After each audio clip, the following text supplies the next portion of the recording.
Seguro que alguna vez te ha pasado y vas a desayunar algún día y te haces algo simple, algo que no tenga mucho esfuerzo, como por ejemplo pues una tostada con jamón y un poquito de aceite, que te apetece acompañar con alguna cosa como un café, una pieza de fruta, como por ejemplo una naranja y unas galletitas también para acompañar el café. Y para no quedarme corto, porque tiene pinta de que este día va a ser bastante largo, he decidido también tomarme un buen yogur con sus arándanos, que está increíble. ¿A quién voy a engañar? Este desayuno está súper bien. Pero, ¿qué pasaría si hubiera un pastel de queso en la nevera? Y súmale también que quizá hace 20 años o más que no como pastel de queso. Yo voy a desayunar lo mismo que cada día, pero no es un pastel de queso que no comía desde 2001, ¿sabes? Lo que hacen ahora está muy bien y tal. Yo no voy a desmeritar nada, pero no son esto. Y a veces solo quiero jugar a esto en concreto. ¿Vas viendo por dónde van los tiros? Y esto ha sido una excusa de puta madre para poder desayunar 2 veces. Que tengo que poner que no se apague la pantalla porque si no, no puedo leer el guión, coño.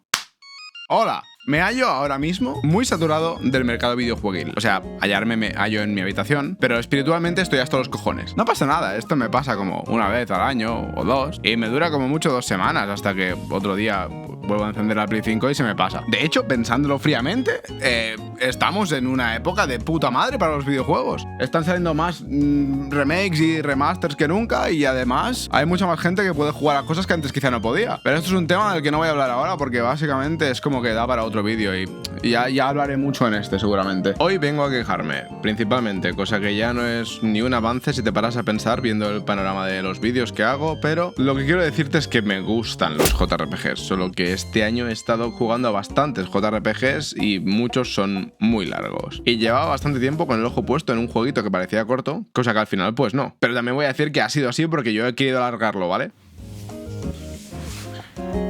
Introducción de tema. Miras a la cámara y dices juegos viejos. Y luego se ponen efectos de vídeo que se han visto en algún tutorial o algo. Vale. Arreando. Tampoco creo que se me dé muy bien lo de introducir temas en la vida real, ¿vale? Así que no te preocupes. Me gusta pasearme por juegos viejos. No siempre es la nostalgia lo que me atrae a recorrer esas calles. A veces también me mola volver a esos tiempos con todas las torpezas y desfacilidades del momento. Está muy guay ver que en su época les daba la polla en muchas cosas que a día de hoy son imprescindibles. Y para eso va a ser importante hablar del contexto. El chaval que edita hoy se lo está currando que flipas. El contexto es importante siempre que consumes cualquier obra. Pero ¿hasta qué punto este contexto juega con las telarañas complejas que hay detrás del mercado y el precio del producto? Resident Evil 4 es un videojuego que en su momento valía unos 60 euros aproximadamente. A día de hoy, sin entrar en detalles con el tema de la conservación y buen estado de un videojuego, este mismo podría rondar unos 15-20 euros en Wallapop, depende de por dónde busques, y de esta forma tener una experiencia de lo que vendría a ser fiel a la original. Pero ¿y si Resident Evil 4 original hubiese salido hoy? ¿Qué habría pasado? Es decir, en otras palabras, Resident Evil 4 era un juegazo, ¿pero lo sería ahora? ¿Sería un juego que tendría que valer los 15-20 euros que vale ahora o los 60 que valió en su momento? ¿Justificarías que se te vendiera al precio que te salió? Sea lo que sea, la respuesta que cualquiera piense es bastante probable que sea incorrecta, porque básicamente hablamos de una paradoja. El ejemplo de Resident Evil 4 es literalmente de los más fáciles de poner. Estamos hablando de uno de los referentes más grandes hechos nunca en la historia de los videojuegos de acción. Y todos esos fallos que se pueden considerar en Resident Evil 4 son básicamente los pilares fundamentales de cualquier estructura de juego de ese género en los años venideros. Cualquier fallo que pueda tener Resident Evil 4 existe para que los siguientes juegos no lo tengan. Y cualquier cosa buena existe para que los juegos de este género puedan andar sobre un sendero marcado por las pautas que nosotros, como jugadores, hemos querido poner allí y alabar como grandes referentes de la industria. Y como he dicho antes, todo va en relación a esto, al contexto. Disfrutas Resident Evil 4 por la obra que es a día de hoy, pero también porque seguramente sepas lo que fue en su momento. De hecho, seguramente si juegas a un juego de hace 3 generaciones a día de hoy, sea o por nostalgia, o por el impacto cultural que tuvo, o porque quizá quieras ver cómo evolucionó una saga que te mola mucho ahora, o simplemente por curiosidad pura y dura. Este juego de aquí, por ejemplo, yo me lo he comprado por curiosidad, porque veía que era como shell shading del Play 2 y dije, madre mía, qué aesthetic, esto no puede estar no guapo. Y aquí está. Estando guapo de fondo. Siempre que vayas a disfrutar de algo de hace unos años, sobre todo con el tema de los videojuegos, vas a disfrutar y evaluar la experiencia con, como mínimo, una unidad de contexto. La que quieras, pero como mínimo una. Y eso se ve sobre todo reflejado cuando ves estos argumentos como armas a favor y en contra de un juego. He llegado a ver reseñas Ponte algo de fondo. Gameplay, por favor.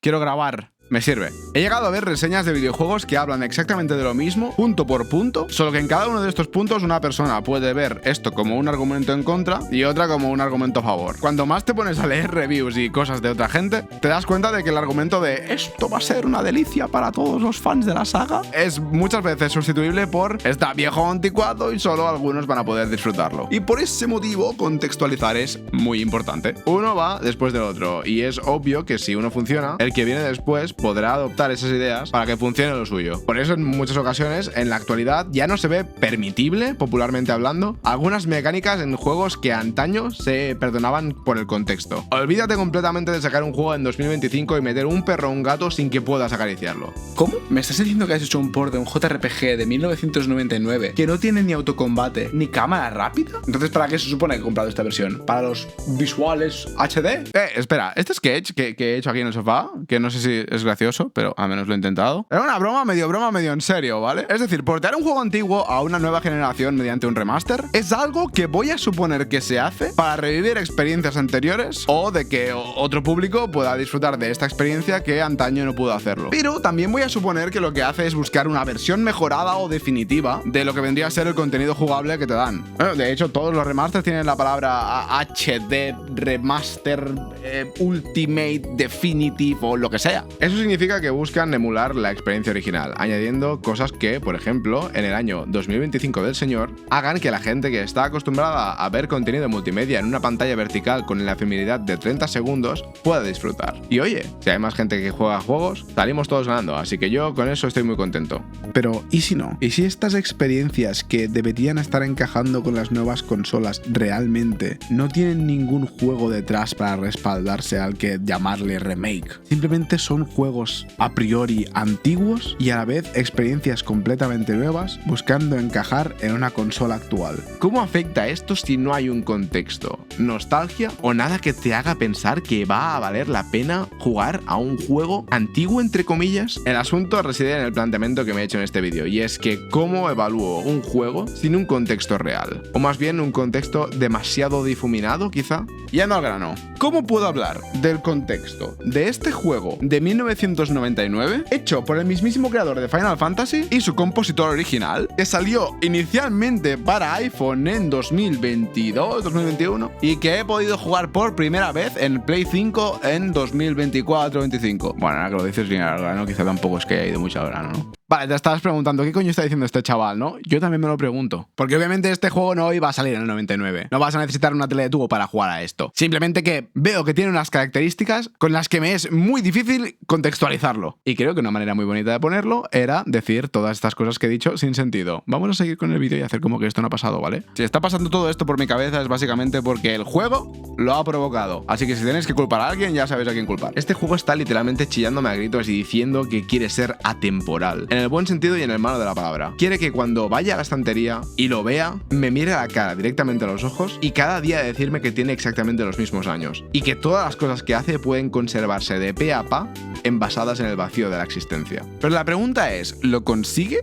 ¿Qué es exactamente Fantasia Neo Dimension? ¿No le pesan los años que no tiene? ¿O simplemente siempre va a estar 20 años anticuado? Bueno, pues para eso habrás clicado en el vídeo, ¿no? Sigue mirando, ¿qué quieres que te diga? Aunque si quieres una review rápida... me ha flipado, me ha encantado, ¿vale? Me ha gustado mucho el puto juego de mierda, tío. ¿Qué le vamos a hacer, tío? Es que si me gusta el juego, pues... me gusta, tío, ya está. Por eso hago putos vídeos en YouTube. Esta es mi opinión ahora, pero como tampoco planeo mucho mis vídeos, pues puede que a la larga cambie. No lo sé. Dependerá de mi yo del futuro, que de momento no sabe ni qué va a cenar esta noche. Así que si quieres saber lo que pasa, te quedas para ver los próximos 10 minutos que quedan. Espero.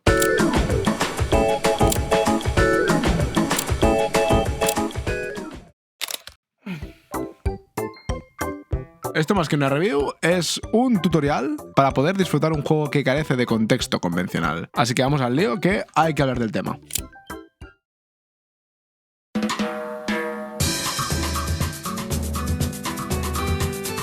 Imagínate que Messi y Cristiano Ronaldo se ponen cada uno una camiseta del Barça y del Madrid solo para hacer una pachanguilla entre colegas en un parque. Sabes quiénes son, sabes lo importante que ha sido para ellos todo el tema del fútbol, pero ahora están aquí no para competir, sino para pasárselo bien.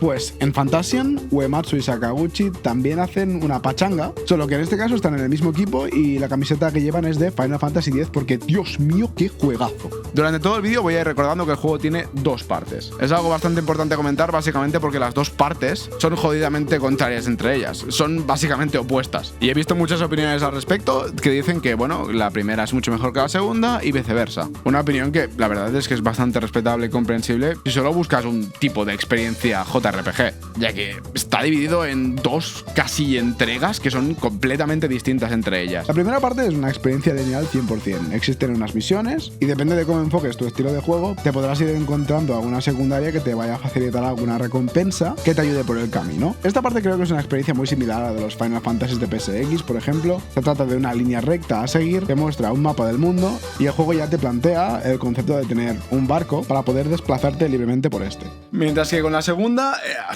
joder con la segunda parte, la verdad. Mira, puedo entender el hate, ¿vale? Puedo entenderlo, de verdad. Se trata de algo completamente distinto a lo que había hasta ahora y a partir de este punto pasan cosas que hacen que el juego sea un poco más un crea tu propia aventura. Más o menos. De verdad que lo entiendo. Entiendo que haya peña a la que pueda no molarle esto, ¿vale? Una lástima que no sea mi caso y ahora mismo estés viendo mi vídeo. Voy a haceros un spoiler de mi vida.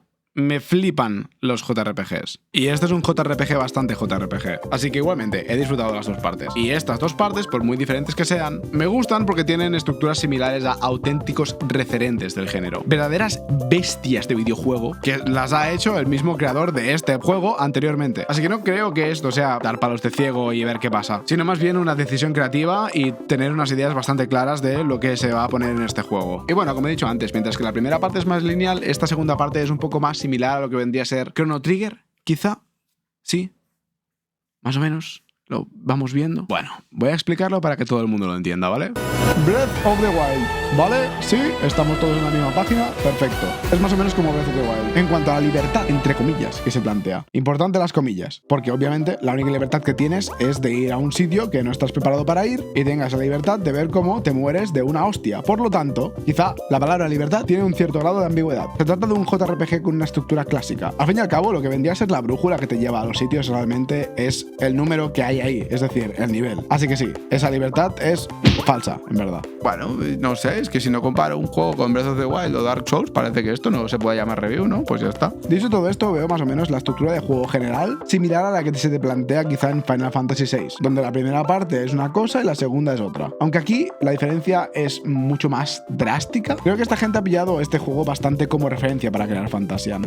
Al fin y al cabo, ¿qué puede salir mal? Intentan hacer lo mismo que hicieron con Final Fantasy VI, que está considerado como el mejor Final Fantasy de todos los tiempos según muchos. Muchos como yo, por ejemplo. Aunque sí que es verdad que el sistema de combate creo que no es tanto como Final Fantasy VI y sí que se asimila a Final Fantasy X, también considerado como el mejor Final Fantasy de todos los tiempos según muchos. Muchos como yo. También, por ejemplo, si es que me flipa Final Fantasy, ¿a quién quiero engañar? El juego adopta muchas cosas de los JRPGs que he visto hechos por esta peña. Así que voy a empezar por lo básico. Vale, muy bien, para el carro, vamos a ver. A partir de este punto de vídeo pueden aparecer salvajemente spoilers muy tochos de lo que vendría a ser la trama principal y el juego en sí. Quiero hablar sin tapujos absolutamente de todo lo que hay en el juego, así que si quieres comerte los spoilers y te da igual, adelante. Sigue aquí bajo tu voluntad. Pero si no, déjame decirte una cosa. Fantasian es muy buen juego. Si eres de los que ha disfrutado los JRPGs más clásicos, este juego es para ti siempre y cuando no te abrume la dificultad y eches de menos un sistema de combate de turnos parado. Es uno de esos juegos que si no has farmeado y has hecho más o menos lo que te pide el juego, vas a tener que pensar un poco en cada boss. Si buscas eso, entonces este juego es para ti. Así que si quieres parar el vídeo, ya sabes. Quiero decir, a mí no me sale cuenta, ¿vale? Que pares el vídeo, ¿vale? En plan, no me sale cuenta. O sea, a mí lo que me sale cuenta es que para las 3 personas que lo van a ver, que al menos lo vean. Pero si de verdad te interesa esto, te recomiendo honestamente que pares y que vayas a jugarlo y ya volverás. Créeme que volverás. No hay prisa, en serio. Pocas veces se vuelven a tener experiencias como la de los clásicos Final Fantasy que tanta gente se llena la boca hablando. No dejes que un random como yo te arruine una experiencia así. En cambio, si lo has jugado o te dan igual los spoilers, pilla palomitas que esto va para largo.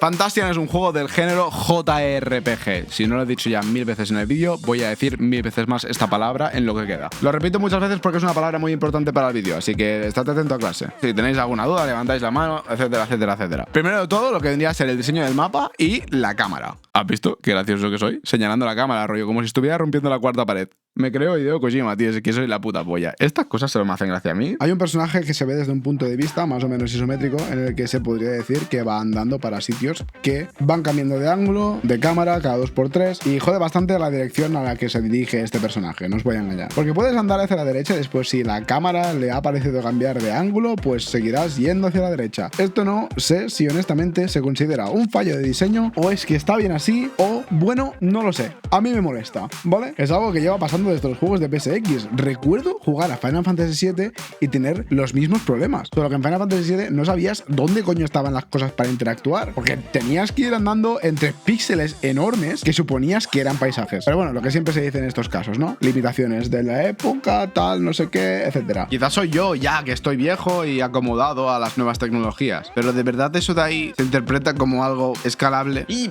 bueno, tranquilo, que tampoco vengo a hablar mal de Final Fantasy VII, porque estas cosas también tenían soluciones. Tenías esta manita de Mickey Mouse que te podía guiar para saber dónde coño habían puertas y dónde habían escaleras. Porque mi partida en Final Fantasy VII era más bien ir tocando las paredes para ver si ese sitio era ible o no ible. Y a todo lo que era ible, pues ibla. Pero por suerte, Fantasian cuenta con algo que Final Fantasy VII original no tenía.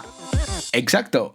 Más píxeles. Funciona más o menos igual, solo que en este juego la diferencia es que sí que puedes entender lo que son escaleras y puertas. El problema está en que el juego es más nuevo y eso significa que no hay pantallas de carga entre zonas. ¿Eso es bueno? Sí, es bueno, claro. Es decir, supongo, solo que me molesta. Con el cambio generacional de la Play 1 a la Play 2, me he fijado que en Final Fantasy X existe un problema muy similar al de Fantasian. Bueno, problema. Es que no sé hasta qué punto esto es un problema o está hecho intencionadamente y se ve como una buena idea de diseño. Lo único que sé es que a mí me toca los cojones, macho. No he venido a decir si es bueno o malo, he venido a quejarme. Entiendo que en este juego han querido hacer algo más fresco que las transiciones negras entre distintos ángulos en la misma zona, porque son muy 1999, mientras que esos cambios de cámara ya son más 2001, tecnología del nuevo Centurio. Otra cosa que pasa es que hay un giro de cámara bien integrado para que sepas en qué zona del mapa te has metido, pero solo a veces, porque muchas otras parece un bug. Mira ese faro. Aquí cuando me acerqué vi que existía una transición. La primera vez que lo vi pensé, hostia, hay otro faro ahí detrás, ¿eh? ¿Has visto? Lo han metido por algún motivo. Claro, como que el juego se llama Fantasian New Dimension, pues puede ser que todo esto que veo aquí, ¿sabes? Que es como un error del juego, en verdad quizás está hecho expresamente porque como que hay distintos planos dimensionales y uno se solapa con el otro y en algún momento nada de eso. Simplemente no hicieron bien la transición. Ya está. Me toca la polla, que una de las cosas más características del juego, que es el tema de que sean dioramas hechos a mano, se mancille de esta manera. Pero bueno, ¿qué le vamos a hacer? Buscan la transición más smooth de Windows Movie Maker, la meten allí y arreando. ¿A veces funciona? Sí, pero en muchas otras pasa esto. Y me molesta. ¿Es una queja de mierda? Sí, lo sé. Pero me quejo porque desde mi más absoluta ignorancia creo que hacer esto bien no debe costar mucho, ¿vale? Y eso es lo que más me molesta. Es tan fácil como grabar una transición de esta zona a esta otra. En fin, aún así, esta minucia no es algo que considere que vaya a arruinar la experiencia a nadie. Solo que puede ser algo que quizá haga que sea menos inmersivo. Y teniendo en cuenta que el juego tiene paisajes literalmente hechos a mano, que son dioramas preciosos, me molesta que puedan estar ensuciados por estas transiciones tan bruscas y poco integradas. Vale, última cosa mala y ya paro. El juego es de móviles. No es algo malo para un juego de móviles, pero sí para cuando no está en móviles. ¿Tengo un problema con eso? No tendría problemas con eso si no hubiera jugado en literalmente un móvil. Pero es que esto solo estaba antes en Apple Arcade y hasta ahora los mortales que no teníamos iPhone no teníamos otra manera de disfrutarlo que no fuera un port en consola. Y por desgracia para todos, a nivel de port tampoco es que cumplan mucho. Los textos son enormes, por ejemplo. Se nota que esto tenía que estar en una pantalla más pequeña. Hay literalmente botones en medio de la pantalla para que cliques incluso. No han adaptado casi nada a lo que vendría a ser una consola y parece que esté jugando con un mando a un juego que me incita a levantarme del sofá y tocar los puntitos en la tele. En mi caso, jugándolo desde una Play 5, tuve esta experiencia. No tengo del todo claro cómo funciona en Switch, ¿vale? Porque no tengo la versión de Switch, he jugado a la de Play 5. Pero vamos, si la pantalla es táctil es posible que como no les costará mucho, ¿no? Poner alguna feature para que puedas ir tocando la pantallita como si fuera un móvil. 5 minutes later. Acabo de bajarme la demo de Switch que hay en la eShop para comprobar si funcionaba lo de la pantalla táctil y no te lo vas a imaginar, mira, no. No funciona, es una mierda. Joder, tío, ¿qué les costaba, macho? ¿En serio?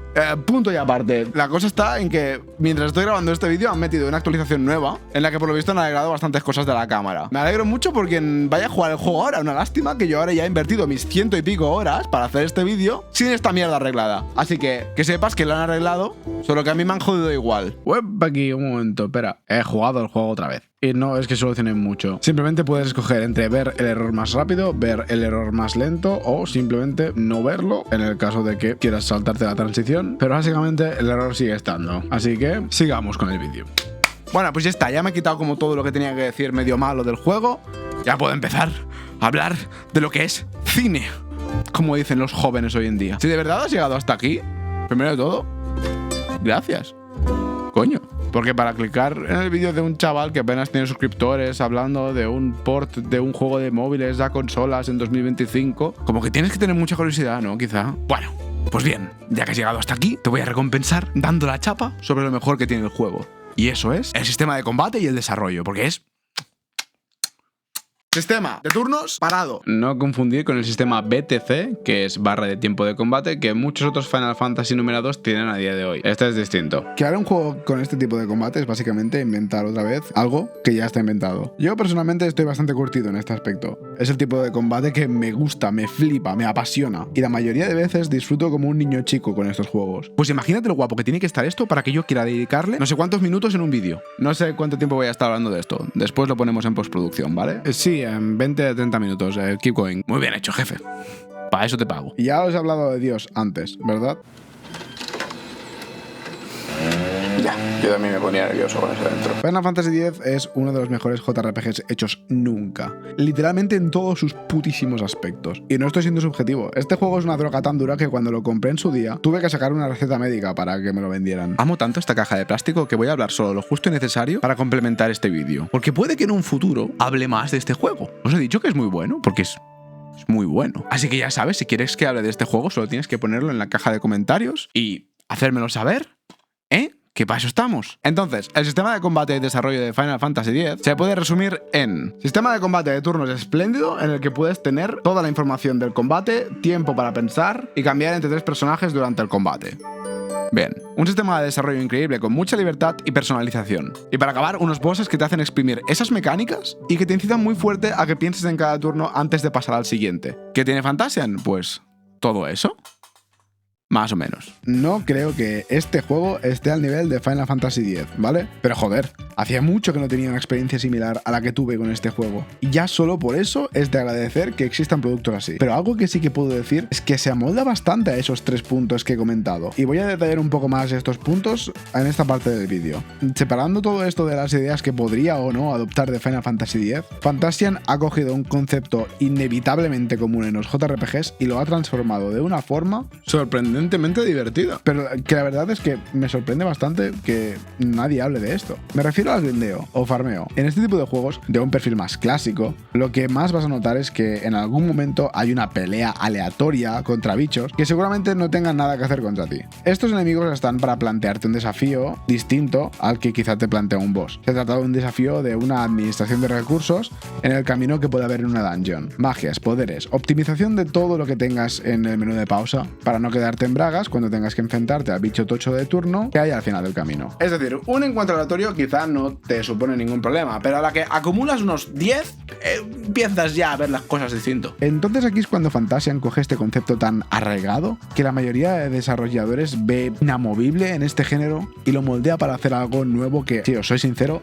me flipa. Los combates en este juego son básicamente moldeables para optimizar tu grindeo. Es un aspecto bastante remarcable porque este juego se puede etiquetar muy fácilmente como clásico o conservador, mientras que esta mecánica me ha parecido muy innovadora. No sé si esto está inventado antes, pero me parece muy guapo y no lo he visto en ningún otro juego, así que voy a destacar esto como uno de los pilares novedosos más guapos que tiene el juego. La primera vez que te enfrentes a un enemigo vas a tener que luchar contra este en un combate aleatorio como siempre ha pasado, pero una vez lo derrotes y vuelves a encontrarte con un enemigo de la misma calaña, puedes escoger que este se vaya directo al Dimension. Se trata de un dispositivo que va a permitir que todos aquellos enemigos que ya hayas derrotado una vez se vayan a una especie de espacio interdimensional para que puedas agruparlos a todos y derrotarlos a la vez. Este instrumento tiene un límite, así que si no lo vacías antes, a hostias principalmente, a la que se llene tendrás que enfrentarte contra todos a hostias también, a sorpresa de nadie. Más adelante en el juego, la tecnología avanza lo suficiente como para que evites las hostias, pero hasta que no llegues ahí, hinchar a collejas a los bichos que están en tu bolsillo dimensional va a ser una parte bastante importante de tu gameplay. Aparte del sistema que he comentado de turnos, barra de turnos, algo similar a un tablero de esferas y el cambio de 3 personajes en combate al que creo que se asimila a Final Fantasy X, también cabe destacar lo que este juego no pilla prestado, que joder, no es poco. Por ejemplo, podría destacar el tema de la dirección que pueden tomar los ataques y los distintos tipos. Estos pueden seguir una trayectoria que puede ser una línea recta en caso de los ataques físicos o, por ejemplo, los hechizos o alguna arma como un boomerang que puede tener efectos más arqueados y moldeables. También hay ataques en área, al igual que otros que perforan la trayectoria para alcanzar a más enemigos. Existe una complejidad bastante satisfactoria a la larga con todas estas características, y eso es un punto muy positivo. Optimizar la trayectoria y la agrupación de tus ataques va a ser algo ingenioso para cuando estés planeando las oleadas del Dimension, ya que hacerlo de manera correcta va a ahorrarte mucha faena repetitiva y poco ingeniosa que podrías tener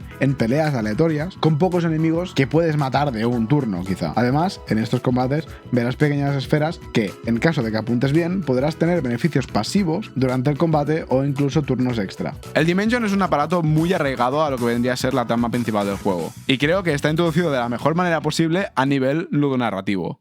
Lo he dicho bien. Espero haber quedado como un profesional, la verdad. Estoy un poco nervioso, es que este es mi primer vídeo largo. Esto es porque este artefacto crea una relación brutal entre lo que pasa a nivel jugable y la historia. Fantasia es consciente de todas estas cosas que a día de hoy se consideran necesarias en los juegos, solo que ha usado esa baza como un elemento a su favor para contar la historia. El Dimension es un artefacto que tiene en cuenta los distintos planos dimensionales y básicamente puede jugar con el espacio y el tiempo un poco a su antojo. El protagonista usa esto a su favor, más o menos como cuando Doraemon iba por tabaco, pues algo similar. Por ejemplo, para hacer los viajes rápidos entre sitios o para agrupar a los enemigos, como he dicho antes. Lo guapo del asunto es que esto es una mecánica que se usa bastante recurrentemente en la historia. El teleport es como una de las herramientas principales que puedes ver cómo los personajes usan en las mismas cinemáticas. Se trata de una fantasía entre comillas que tiene muy presente la ficción. Y quiere hacerte ver que lo que usas en el juego sea porque tenga sentido en la historia. Porque el personaje que controlas debería estar haciendo lo mismo que hace cuando no lo controlas en las cinemáticas. Y eso es un detalle que creo que se tiene pocas veces en cuenta. He visto un esfuerzo muy grande en dar lo que vendría a ser cohesión a la parte jugable. Y eso la verdad es que me mola mucho, tío. Es que es de agradecer, de verdad. Este juego se encarga de que estas cosas tengan coherencia, como mínimo visualmente hablando. Si te fijas bien, solo cuando le das al botón de atacar, lo que haces es pegarle una hostia a una esfera, que va a transformar esa hostia en energía, que va direccionada de la misma forma, con una trayectoria que acabará dando a un enemigo. Es como si el juego quisiera hacerte ver que el personaje se va a quedar quieto en el mismo sitio, pero lo hace porque su ataque tiene sentido, porque puede permitírselo, ya que este va a llegar mediante una trayectoria al bicho de turno y no va a haber simplemente una hostia en el aire y esperar a que le dé a un enemigo que ha seleccionado un cursor que seguramente ni el personaje pueda ver. Soy consciente de que en los JRPGs más clásicos esto era la norma y obviamente hay muchos que se acercan al enemigo para sentar el golpe. No lo considero algo malo de por sí, a lo buah, es injugable tal. Simplemente me parece curioso que se haya hecho de esta manera en este juego, nada más. Sé con qué juegos estoy tratando cuando hablo de esto y también sé que esto siempre ha sido parte de la norma, así que no te preocupes, Game Freak, puedes seguir haciendo que los Pokémon peguen en el aire y te seguirán comprando videojuegos. Pero ver que se ha ingeniado una manera de darle sentido al tema de que el protagonista no se meta en medio del meollo a dar hostias, me ha parecido algo de agradecer y muy chulo. Así que mis felicitaciones quien sea que lo haya pensado. Son estos pequeños detalles los que me hacen esbozar una sonrisa cuando veo un juego así, ¿vale? Me mola mucho ver estos detalles, me parece muy guay hablar de ellos. Por otra parte, en lo que hace el desarrollo, voy a decir una cosa. Y es que los JRPGs que no tienen jobs, es decir, los roles que no son cambiables, determinan su rol de forma estática, haciendo que un personaje siempre tenga que tener esa función y tenga un desarrollo de esas habilidades que en muchas ocasiones las consigues mediante un progreso de nivel lineal. En este juego existe lo que se llamaría un skill tree para representar la progresión de estos roles. Cada vez que subas de nivel, tus estadísticas generales también subirán con este. Sí, pero también generarás como unos puntos de experiencia alternativos que te dejarán desplazarte por este mapa para poder ampliar tus posibilidades y poner a prueba tu orden de preferencias para ver cómo se desarrolla jugablemente tu party y... Mira, si has llegado a esta parte del vídeo en la que... no, enfoca aquí. Hombre ya, nos conocemos.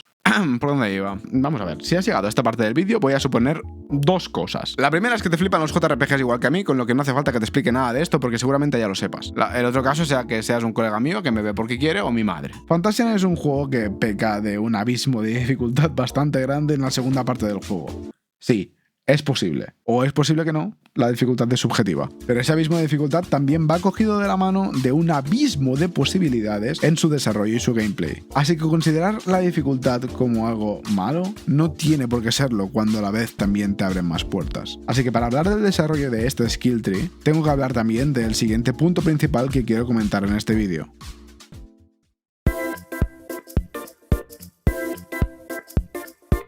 Vale, muy bien. Hola de nuevo. Antes que nada, soy consciente de que cada persona es un mundo. Todos tenemos nuestro límite de paciencia, habilidades o simplemente ganas de jugar a algo. Y estos límites existen sobre todo para saber si va a ser de tu disfrute o no el hecho de invertir un tiempo en un juego o en cualquier cosa a la que vayas a invertir ese tiempo. Así que ten en cuenta de que esta es mi experiencia y que puede ser que lo que yo considere difícil, otra persona no lo considere y viceversa. En otras palabras, no tengo la verdad absoluta.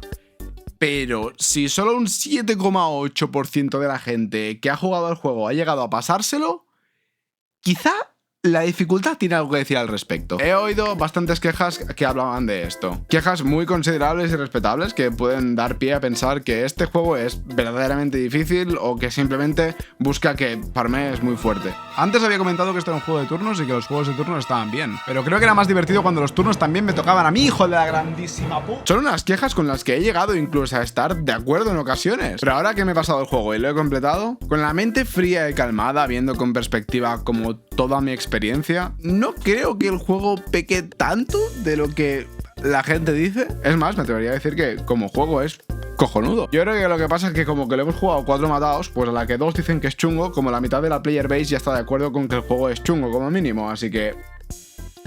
Para entender esto hay que recordar también una cosa que he dicho antes, que diré más veces en este vídeo, y es que el juego está dividido en dos partes, tanto a nivel narrativo como a nivel jugable. Factor muy importante, ya que ahora mismo nos interesa la parte jugable y respecto a eso, sí que es verdad que entre la primera y la segunda parte hay una locura de diferencia por lo que hace a la dificultad. Pero también existe un abismo de posibilidades que no tendrías en esa primera mitad. La primera parte es una experiencia mucho más línea recta, seguir los puntos que te marcan en el mapa, ver la cinemática de turno, matar el bicho de turno y toda la parafernalia. Lo que te vas a encontrar en cualquier JRPG que no quiera salirse mucho de la norma. No me parece nada mal, pero puedo entender que a la gente que le gustaba la primera parte estuviera completamente desubicada cuando llega a la segunda y viceversa, ya que el contraste entre ambas es inmenso. En la segunda parte, un acontecimiento de la historia hace que tu party se disuelva. Sabes que están desplegados por muchos sitios y tu objetivo es el de todo JRPG, matar a Dios. A partir de aquí, el héroe sigue la técnica Juan Palomo, que vendría a ser algo como: yo me lo guiso, Dios se come un bogata de hostias. Puede que parezca una broma de mierda, que lo es, pero con lo de yo me lo guiso me refiero a que en esta parte tienes que prepararte para ir al final boss teniendo muchos sitios de interés a los que ir en el overworld. Estos van a ser de mucha ayuda para cumplir tu misión final. Por poder, seguramente puedas ir tú solo con los party members que el juego te obliga a tener en ese punto, claro está, o puedes reclutar a todo el mundo para enfrentarte a lo que te espera al final del camino. Esta es la parte que te he dicho que es un poco más o menos como Breath of the Wild. Tienes el jefe final allí y puedes ir cuando quieras, pero si por algún casual quieres ir cuando se te presenta la oportunidad por primera vez, seguramente te envíe calentito para tu dimensión de una colleja que no vas a tener ni que usar el iPad mágico para volver. Así que mejor ve buscando dónde están tus colegas para poder hablar con el de arriba. Y lo más importante es que aquí también desbloqueas el skill tree que he hablado antes. Me parece una mierda muy grande el hecho de que esto se desbloquee como a la mitad del juego. Es decir, está muy guapo y tal, pero me habría gustado tenerlo antes, ya que en teoría, según lo que pone en el contador de la Play, llevo un 50% del juego. Solo que quizá la consola no tenía muy en cuenta el hecho de que el primer 50% equivale a unas 10 horas jugadas, mientras que el segundo 50% equivale a unas 40 horas jugadas si quieres hacerlo todo. Así que el porcentaje como que quizá tampoco es muy fiable. Suerte que a mí me la pela bastante. Lo que has hecho hasta este punto es fundamental a nivel de historia, pero a nivel de gameplay, digamos que has hecho solo el tutorial. El juego te pega una hostia de progreso más grande que la de Arcane y la verdad es que no me la vi venir. Creía que sería una experiencia más chill y simple, pero ahora de repente te dan un tablero de esferas, una barra de tensión, un sistema de crafteo de armas y armaduras para desbloquear aún más pasivas que puedes tener simultáneamente en el combate, que por si no has visto no son pocas, entre otras cosas. 1000 secundarias, libre albedrío, barco, volador... ¿No es volador? No vuela. ¿Qué coño hace ese barco? Lo acabo de ver ahora mismo, ¿vale? Es barco medio volador, ¿ok? En fin, que puedes ir por todo el mapa. Como si de repente el juego me hubiera dicho, vale, has llegado hasta aquí, ahora te mereces jugar al juego. Y quizá parezca que no, pero la cosa se complica. Aquí en este punto, la queja más común que he visto es la de necesitas hacer un grindeo absurdo, no sé qué. No es verdad, ¿vale? Lo voy a decir ya, no lo es. Y aunque entienda ese argumento, creo que la palabra no es necesitas hacerlo, sino más bien que el juego te puede dar a entender que no estás al nivel, o más bien que te da mensajes contradictorios. Mientras en la primera parte básicamente el nivel era lo más esencial para poder pasar por encima de un obstáculo, aquí esto se desvanece por completo y queda más bien como la herramienta que te da los puntos necesarios para poder subir el skill tree o growth map, que es como le llaman aquí. El nivel sigue siendo importante, pero teniendo este abanico de posibilidades que es tan grande en comparación con lo que tenías antes, más te vale pensar otras formas de jugar que simplemente ver un número crecer. Y si no lo haces así, pues sí, te va a tocar grindear, claro está. Y puede que mirándolo desde una mente fría y calculadora, puede que grindear sea la opción más fácil. Al fin y al cabo, más experiencia te va a dar más puntos de habilidad y podrás tener un mapa más completo. Pero todo de ser la opción más fácil, también creo que es la más aburrida. Porque hay que tener en cuenta una cosa, y es que a partir de nivel 35, los personajes que pasen de ese nivel van a recibir menos experiencia de los enemigos más débiles. Entiendo esta idea como una manera de anivelar tus personajes, es decir, al fin y al cabo, a partir de la segunda parte del juego, por ejemplo, tus personajes están esparcidos y puedes ir a buscarlos a un ritmo distinto. Entonces, el primero que vayas a pillar seguramente va a tener más experiencia que el último que vayas a pillar. Así que creo que este concepto está bien para nivelar los personajes que has ido a buscar más tarde en relación con los que has ido a buscar antes. Pero también creo que hay una parte que entra en conflicto bastante fuerte con uno de los conceptos principales que he dicho del juego, que es el Dimension. El Dimension te agrupa los bichos que encuentres, da igual cuáles. Y como he comentado antes, en teoría sirve para optimizar el grindeo. La cosa es, ¿cómo optimizo yo un grindeo cuando no sé qué bichos me estoy metiendo en el bolsillo y quizá estos bichos son débiles y no me van a dar la experiencia que quiero? Así que por una parte entiendo que la limitación de la experiencia a partir del nivel 35 está hecho para nivelar tus personajes, cosa que me parece bien, pero por otra, el sistema de grindeo principal que tiene el juego queda un poco menos optimizado en la parte que venía antes de nivel 35, ya que todos los bichos que te vayas a enfrentar al Dimension quizá no son un saco de experiencia óptimo para que los ganes tú, simplemente se meten ahí y no sabes cuáles van a meterse.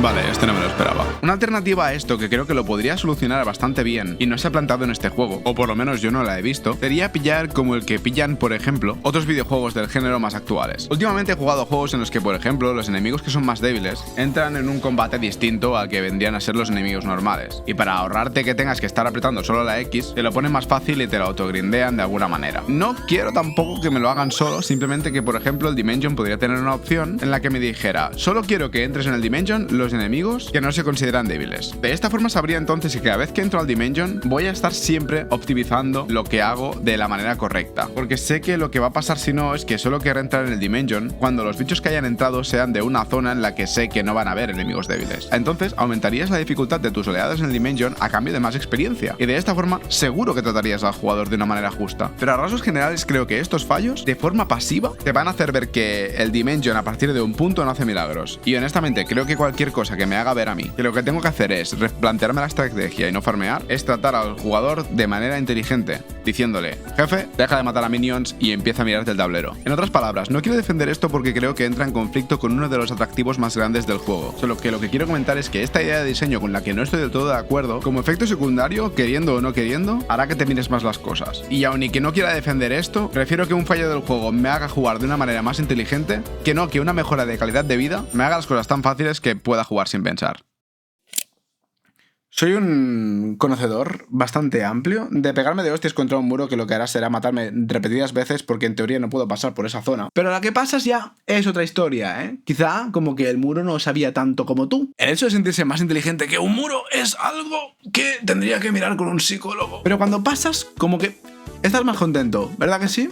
Eso es lo importante y lo que nos llevamos al final del día. Entendería las quejas del grindeo si el juego te estuviera diciendo todo el rato que no tienes el nivel suficiente para esto. Pero es que hay algo que no tienes en cuenta, y es que el juego es un hijo de la gran puta con todas las de la ley. Hay algunos bosses de endgame que van a ser un dolor de huevos, pero lo peor de todo es que el juego también te dice a qué nivel aproximado podrías enfrentarte a este boss. Y en mi caso, fui allí y me creí completamente ese nivel recomendado para comerme una polla. El juego no me está mintiendo. ¿Por qué? Porque me lo puedo pasar a ese nivel. El juego lo único que está haciendo es decirme que soy un puto malo. Cosa que bueno, es discutible, ¿no? Pero mentirme como tal no me estaba mintiendo. Si yo podía pasarme ese boss a ese nivel, el juego me estaba diciendo la verdad. Todo parecía chungo, pero no estaba perdido. Porque llegó un punto en el que usé la habilidad más rota que se ha hecho nunca en un JRPG. Es una habilidad tan importante que ha llegado incluso a afectar mi vida personal. Estoy hablando de la ancestral técnica de la comprensión lectora. Ha flipado, ¿eh? Ya. Bueno, no es una broma esto, ¿eh? Es decir, esto es algo muy tocho. Es una habilidad muy peligrosa que depende de cómo se use puede hacer mucho daño. Literalmente el motivo por el que pasan las cosas en Final Fantasy VII es porque este pavo un día le dio por leer y después de repente empezó a defender cosas. Acabó siendo uno de los villanos más icónicos de la historia de los videojuegos.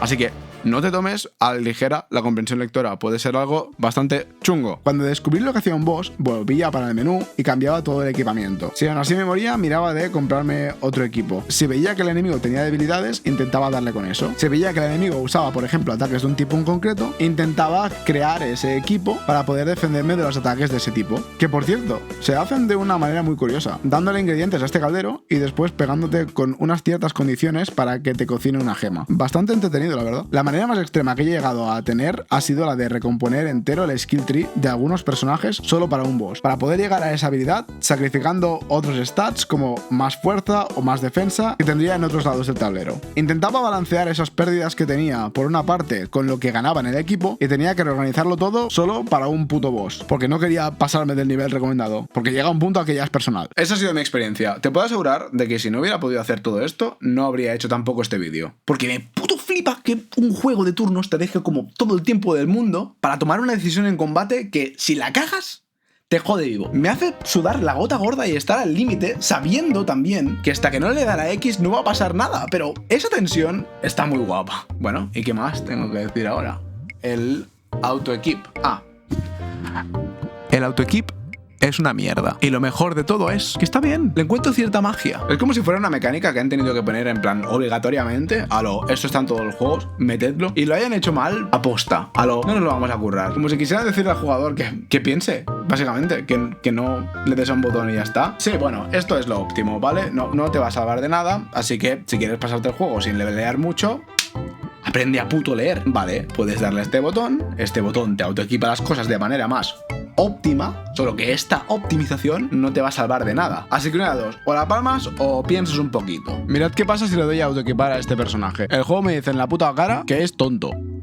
Uy, mira, te he puesto esto, pero si llevas este anillo con esta habilidad, que curiosamente es la misma que he querido equipar con esta gema, solo que esta gema la tiene mejor, pues el efecto del anillo, como es peor, pues no se va a acumular. Así que, básicamente, mi optimización se basa en que pierdas un espacio que podrías estar aprovechando para otra cosa. Anyway, esta es la combinación óptima, espero que la disfrutes. No quiero defender un autoequip nefasto, ¿vale? Pero si pones esa mecánica, al menos hazlo coherente. Pero otra cosa que sí que creo que pasa es que en general el autoequip puede parecer una mejora de calidad de vida, pero realmente un efecto colateral que creo que tiene en muchas ocasiones es hacerme ver que este es el mejor equipo que puedo llevar. Es decir, si no puedo pasármelo con eso, significa que tendré que farmear, porque es la combinación más óptima en teoría, aunque en verdad seguramente hay millones de posibilidades distintas. Es curioso porque las cosas que tienen que ver con el gameplay, que creo que realmente no están del todo bien del juego, son casi mi placer culpable, porque el hecho de que estén así de mal hacen que tenga que pensarlo yo. Y no sé, es que a mí me gusta ese rollo. Muy bien, ¿qué más? ¿Qué toca ahora?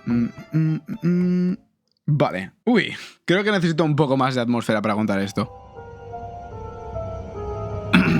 Puede que aún no lo sepas, pero este juego está diseñado de una manera bastante poco convencional a día de hoy. Se trata de una característica de la que quizá no todos los JRPG actuales puedan presumir. Porque, aunque no os lo creáis, los bosses te obligan a usar la cabeza. Ya, sí, es algo muy dramático, pero créeme, es mucho más dramático tragarte 40 minutos de un State of Play y que Sony haga como que Bloodborne nunca ha existido. En fin, sigamos. Llegaba un punto en el juego en el que estaba viendo como cada boss me obligaba a exprimir hasta la última neurona que tenía. Es como si me estuviera apuntando con una Glock hasta que pasara mi turno. Llegué a ver la cara de este tío en algunos bosses como si fuera una puta peli de miedo. De hecho, ya que estamos, vamos a poner el ejemplo de este boss, entre otros que hablaré más adelante. Aquí tenemos el Chupacabra, forma final, Super Saiyajin, de la destrucción 2, más chupado y más cabreado. El primero, este bicho es opcional y es el que te abre las puertas al contenido que se considera postgame. Se trata de un boss que de primeras te mete una hostia de 24.000 de daño a un personaje que tiene como mucho 7.000 puntos. Que si os soy sinceros, de todas las maneras posibles de decir buenos días, quizá esta es la que menos me gusta. De primeras me morí y dije, no estoy preparado, obviamente. Y luego vi el nivel que me recomendaba el juego y me decía básicamente que era el mío. Me cuesta encajar esto de que el juego no pare de decirme lo malo que soy. En fin, sigamos. En el grupo de misiones me han comentado que estoy básicamente al nivel para enfrentarme a él. Vale, ok, entonces ¿qué pierdo en intentar? Morirme. Obviamente. La volvería a palmar porque básicamente soy un ejemplar de ser humano. Un ser que dicen que tropieza 2 veces con la misma piedra. Solo que yo por lo visto llevo guardándome la misma piedra en el bolsillo durante más de 20 años y supongo que de vez en cuando pues la tiro al suelo para tropezarme otra vez. Mira, al final la curiosidad pudo conmigo. Quería saber por qué cojones el juego tiene el valor de decirme que un boss que me quita de una hostia 4 veces mi vida entera lo considero una luz verde para que vaya con mi nivel. Pues este boss, en verdad, es bastante fácil. Es decir, no tiene mucho misterio. Tiene una gimmick que básicamente cuando la ves te das cuenta de que el único nivel que tienes que subir es tu nivel de comprensión lectora. De primeras te das cuenta que es un boss que controla el temporal a su voluntad y que transforma tanto la atmósfera como su propio tipo a lo que verás en el cielo. ¿Qué pasa aquí? Pues que sus hostias pegan de lo lindo, sobre todo con este tipo en concreto. Durante estos turnos lo que te va a pasar es que se van a ir muriendo los personajes, pero solo pueden caer de uno en uno, porque el enemigo solo hace ataques individuales en esta parte. Entonces llegará un punto en el que si has ido resucitando a tus aliados, verás como el enemigo ya no es de ningún tipo. Y si has llegado a aguantar lo suficiente, este salta para la montaña de atrás que está más cerca de lo que creía. Y después ves eso. Esa cosa de allí es literalmente un artefacto que, por motivos de historia que no quiero enrollarme mucho ahora, está allí y controla el temporal. Si por algún casual se te ocurre pegarle con alguna magia elemental, este va a transformar la atmósfera acorde con la magia que le hayas pegado. Si le pegas con un rayo, se transforma y saca una tormenta que da efectos beneficiosos a los ataques de este tipo. Como cuando el Kyogre sacaba danza lluvia al principio de un turno, pero sin tener un sprite tan feo de espaldas. Oye, Jaorcas, ¿crees que hay algo más feo que un Kyogre de espaldas? Aquí es cuando te fijas que el cielo ha cambiado de tipo, pero el bicho sigue teniendo el tipo de antes viendo el color de su cornamenta. Y en este momento es como que encajas todas las piezas y dices, wait a minute. Si esto hace que cambie el tiempo, pero no cambie su tipo, entonces eso significa que los ataques que le vaya a hacer van a hacerle como el doble de daño si consigo atraer el temporal a mi favor. Madre mía, qué listo eres, Hiretsu. A partir de este punto de la pelea tendrás que ir asegurándote de que el termostato mágico vaya acorde con tus ataques para hacerle contra al bicho, ya que este también se va a poner en contra de tus decisiones con el mando a distancia. Es como una de estas escenas de sitcom familiar en las que el hombre y la mujer se pelea por el mando del aire acondicionado con risas enlatadas y eso, solo que aquí está el chupacabra y ya está. La verdad es que en este punto de la pelea yo pensé, ya está, ¿no? Tirado, esto está fácil, tú, está done ya esto, ¿no? Hay que ir tanqueando, aguantando el termostato como yo quiero, pero el termostato tiene vida, vaya. Y si le vas pegando muchas hostias o una hostia muy fuerte, es posible que se rompa. Aquí ya es cuando se lía la cosa porque el tiempo no va a ir a tu favor, sino que va a seguir un patrón completamente aleatorio cada turno. Y hace falta recordar que el bicho tiene mucha vida, es decir, para pegarle hostias significantes que pueden hacer que termines la pelea en unas condiciones medio decentes, tendrás que tener el viento a tu favor. ¿El viento a tu favor? ¿Has pillado la broma? Me he dado cuenta ahora mientras leía el guión, no había hecho aposta, pero me ha parecido muy gracioso. Bien hecho, chaval. Puedes ir tirándole hostias pequeñitas para que eso se controle, o en caso de que no tengas esa opción, puedes ir curando al termostato si lo atacas con ataques del mismo tipo que el temporal. Es decir, si está una tormenta y le tiras tipo rayo, este va a absorber el elemento y va a darle más vida. En resumen, tendrás que ir controlando el tiempo y la vida del termostato para matar al chupacabra 3, que si te fijas, ahora no tiene cejas. Por suerte, en el combate hay 3 personajes jugables y cada uno puede ir haciendo una cosa. Mientras uno controla el termostato, otro puede pegar y otro puede ir curando. Pero claro, el bicho sigue pegando, aunque no lo parezca, y no pega poco. Si pillas la gimmick, realmente el boss no es difícil, ¿vale? Obviamente. Solo que digamos que la manera de pillar la gimmick y ese momento en el que dices, coño, pues eso es lo que está guapo. Y realmente estas sensaciones de intentar pillar por dónde va el boss son las que me hacen pensar básicamente que aunque no sepa muy bien por dónde va el asunto, si en el siguiente turno la cago, puede llegar a costarme la vida. Y esa tensión que se genera realmente es algo que se transforma en una satisfacción muy guapa cuando te lo pasas. Y os garantizo que hay muchísimos bosses que tienen alguna cosa así para que tengas que romperte un poco la cabeza, a la vez que hacerte sudar un poquito la gota gorda antes de pasar el siguiente turno. Vale, ahora mismo estoy contra este boss. Ha pegado una hostia en área enorme y ha matado a 2 de 3 de mi party. Me he querido asegurar de que este chaval esté con vida, ya que tiene una habilidad básicamente que le da turnos extra. Y como no puedo hacer una resurrección en área, tengo que usar un turno para resucitar a cada uno de mis party members. Ya tengo toda mi party viva otra vez y con bastante vida. Estoy dispuesto a tanquear cualquier mierda que me vaya a tirar ahora. estarás de puta broma, ¿no? Este es solo un ejemplo, pero hay muchos más, como por ejemplo este Sol, literalmente, que empieza aquí, pero cada vez se va acercando más y cada turno que pasa va a hacer más daño de quemadura al personaje que le toque actuar en ese instante. Para este tipo de juegos, los turnos son la base de la victoria. Tener más turnos, la mayoría de ocasiones, va a ser tu billete de ida hacia la victoria más fácil. Lo chungo a veces también es llegar a tener más turnos. Entonces, en este caso, tirar el hechizo deprisa para tener más turnos puede llegar a ser una arma de doble filo, ya que significa que también vas a tener que estar quemándote más veces. Y aquí es cuando tienes que buscar alternativas. Este bicho, por ejemplo, le hacen poco daño los ataques de por sí y solo puedes hacerle daño cuando abre la boca. Pero claro, tienes que tener en cuenta que abre la boca para arriba, entonces solo le podrán hacer daño los ataques que vendrán desde arriba. Los que vayan en línea recta, pues le darán a la barriga y ese no es su punto débil. Además, se trata de un bicho relevante para la historia de Cheryl, por ejemplo, y este es un personaje que se caracteriza por usar un caballero que ataca desde arriba, es decir, blanco y en botella. El juego se va explicando mediante cosas así a nivel de gameplay, y quizá no es lo más sutil del mundo, pero es bastante mejor que un tutorial que se te mete delante de la pantalla interrumpiendo tu gameplay para que lo mates. Podría estar hablando horas y horas y horas sobre lo que me han gustado los bosses y tal, pero realmente no, ¿vale? En plan, paramos ya porque el vídeo queda muy largo. Así que si por algún casual, pues empezaste este vídeo creyendo que no lo jugarías nunca y que quizá con estas pequeñas cositas de los bosses te interesa un poco más, tampoco te voy a hacer mucho más spoiler de los bosses. De la historia lo siento, pero es que voy a destriparlo todo, así que puedes aún pirarte si quieres, no sé. Este vídeo realmente es como lo puto peor, no para decirle a la gente que se pire. Una de las cosas que más me ha flipado, que la verdad es que me ha dado cuenta quizá muy tarde, pero es un juego donde hay 8 personajes jugables en los que usas 3 en combate simultáneamente, y lo que me ha pasado es que los he usado absolutamente todos, casi por igual. Si hubiera menos te diría, es lo normal, ¿no? En plan, 4 personajes, pues obviamente vas a usarlos todos, pero habiendo una party de 8, esto no siempre pasa y es bastante raro, al menos en mis experiencias. En mi run de Final Fantasy X, por ejemplo, Kimahri me parecía inútil. Casi todo lo que necesitaba, otro personaje lo hacía mejor. Y sí, soy consciente de que dependiendo de la build que te hicieras con ese personaje, podía estar más o menos roto y todo eso. Pero no fue mi caso. En mi caso siempre me salía a cuenta usar algún otro personaje para cumplir su rol. Entonces, me interesaba tenerlos a todos vivos, ya que si uno la palmaba, realmente me faltaba un hueco en el combate hasta que reviviera. Así que quieras o no, el juego realmente te incita mucho a que todos estos personajes sean polivalentes, porque si quieres tener huecos, van a tener que estar todos vivos. En resumidas cuentas, ni lo que pasa con los bosses ni lo que pasa con los personajes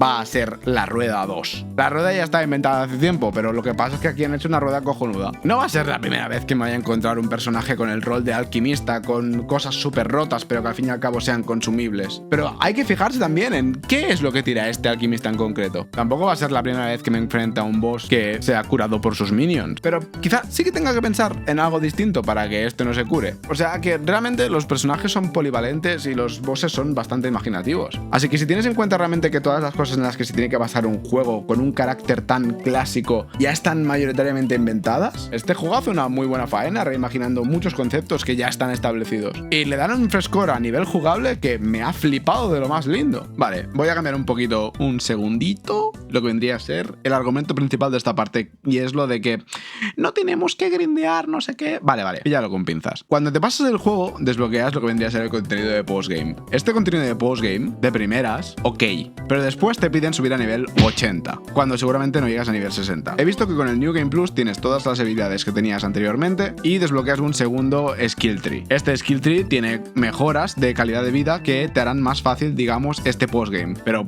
tendrás que volver a pasar del juego otra vez. En otras palabras, este postgame está pensado para cuando te has hecho el New Game Plus, porque si lo que me estás pidiendo para jugar a esto en esta partida es que suba 20 niveles, entonces el argumento del grindeo absurdo tiene todas de ganar, porque menudo desastre. Así que resumiendo, tienes dos opciones: grindear una barbaridad para hacerte ese contenido en la partida que estás jugando, o volver a pasarte el juego para tener ese nuevo skill tree con las mejoras de quality of life para volver a ese punto de la historia en el que puedes hacer el postgame. De momento, yo esto no lo he hecho. De momento lo único que he hecho ha sido ver el nivel que te piden para esto y decir, bueno, estaría bien comentarlo en el vídeo, pero nada más, ¿vale? En plan, pilla esto como lo que es: una observación superficial de alguien que no ha tocado esa parte del juego aún. Así que, dicho esto, seguimos con el vídeo. Pero me parece una lástima que haya tanta poca gente que sepa que esto exista dentro ya de la poca gente que sabe que el juego en sí existe. Bueno, y esta parte pues ya estaría, ¿vale? A decir verdad, lo que más me ha molado del juego es básicamente el desafío que hay en los combates, sobre todo en la segunda parte y el gameplay integrado. Pero no voy a pasar por alto algo que está muy guapo, que es el tema de la historia y la atmósfera que se crea en esos paisajes. Y aunque hayan sido algunas cosas que quizá del todo no me gusten en algunos aspectos, creo que por lo general me han dado una experiencia de puta madre.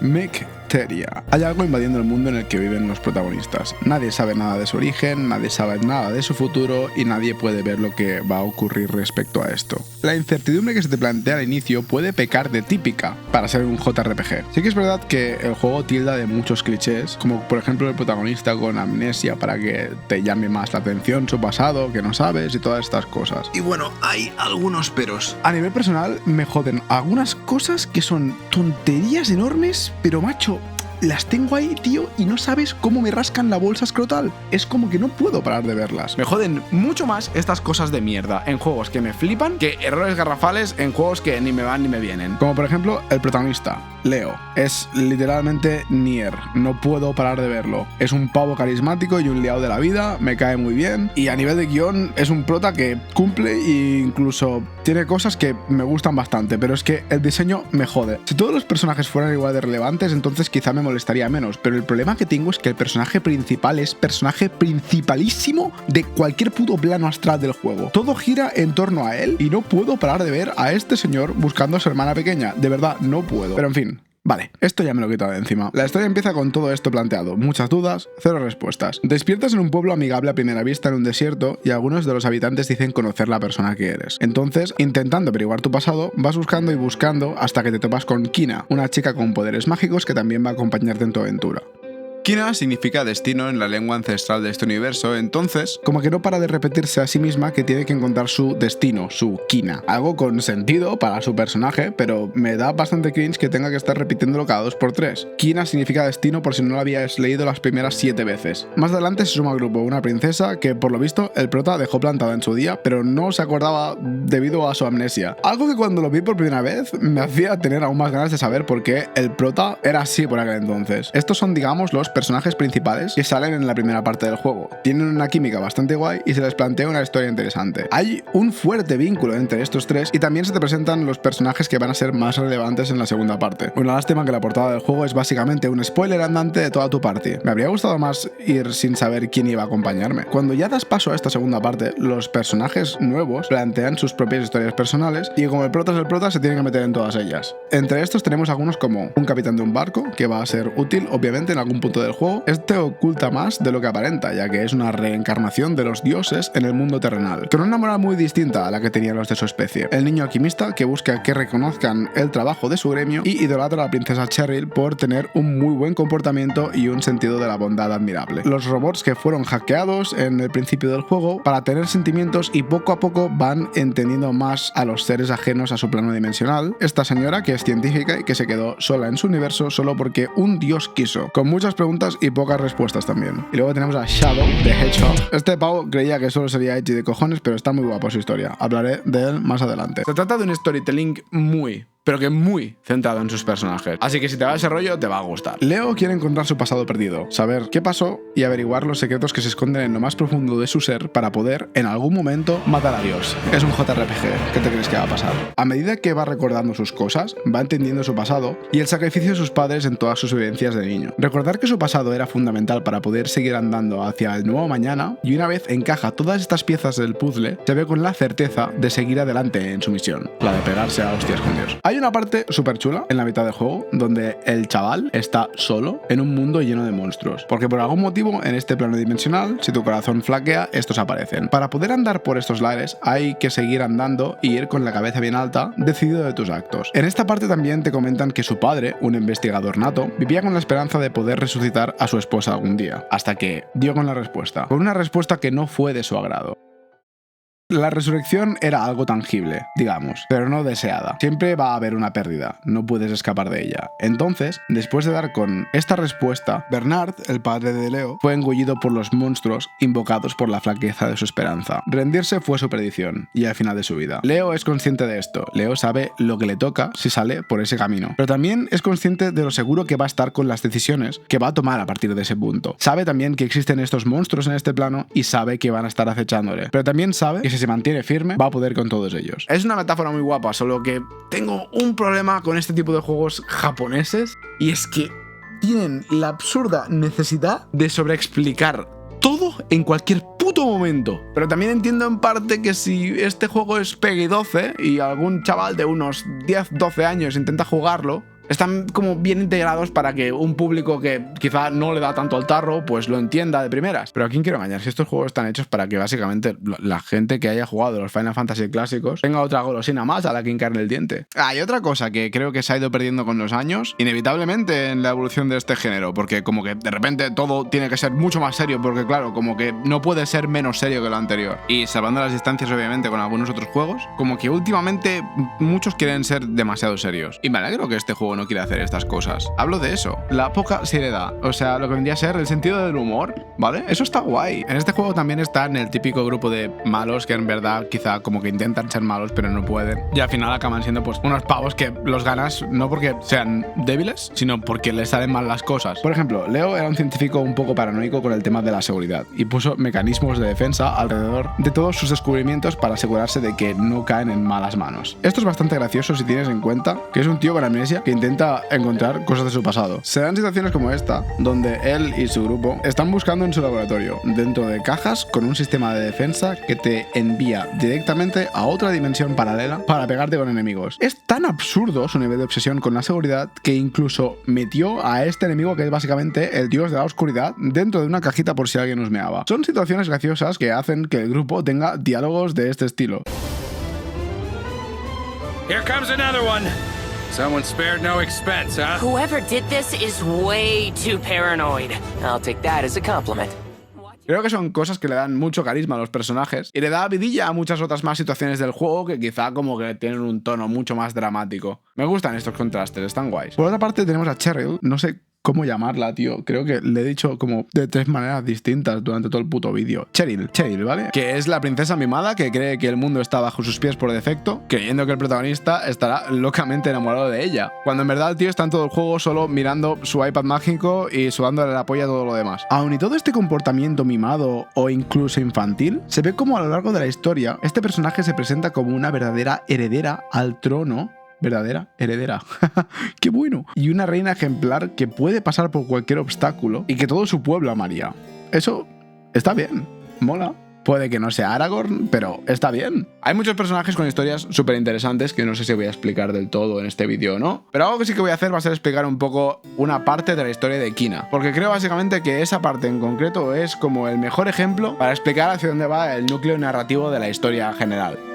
Kina tiene un planteamiento inicial distinto pero magnífico. Se trata de una niña que vivía sola en un bosque y poseía poderes mágicos. Esta no recordaba haber visto nunca a un ser humano. Entonces, en su vida del bosque, se hizo amiga de los animales y seres fantásticos que vivían allí. Hasta que un día Owen, el anciano Fortune Teller o pitoniso, como le queráis llamar, dio con esta chica y le quiso enseñar a dominar sus poderes para asegurarse así de no dañar a las personas de su alrededor con ellos sin querer. Una vez aprende, Owen adopta a la niña para llevársela a la aldea y le ofrece esconderse mientras este hace su trabajo como adivino, leyendo el futuro a la gente para poder entender cómo son las personas. En un mundo fantástico como el que se te plantea, yo lo que supongo, en plan, suposición mía completamente, es que quizá no hay psicólogos, ¿vale? Y la gente, pues, que está un poco perdida o que quizá se veía con ansiedades, iba a hablar con profesionales de la materia, que en ese caso, pues supongo que serían los adivinos. Y al fin y al cabo, pues, lo que tú buscas ahí es una respuesta, ¿no? Para poder tirar para adelante, pues más o menos pueden suponer algo similar. En otras palabras, este señor escuchaba muchas historias y su objetivo principal también era el de ayudar a la gente. Y bueno, digamos que el tema de adivinar el futuro no está basado en una ciencia como le vendría a ser la psicología, sino que más bien va por un aspecto mágico, ¿no? Que en este mundo fantástico podría o no funcionar. Pero lo que sí que sé es que detrás de todo este proceso, funcione o no, hay buenas intenciones. Hay intenciones de ayudar a la gente y hay intenciones de escuchar mensajes para para poder guiar a las personas por un camino que les ayude a seguir adelante. Y esto en concreto es lo que da pie a la historia de esta chica.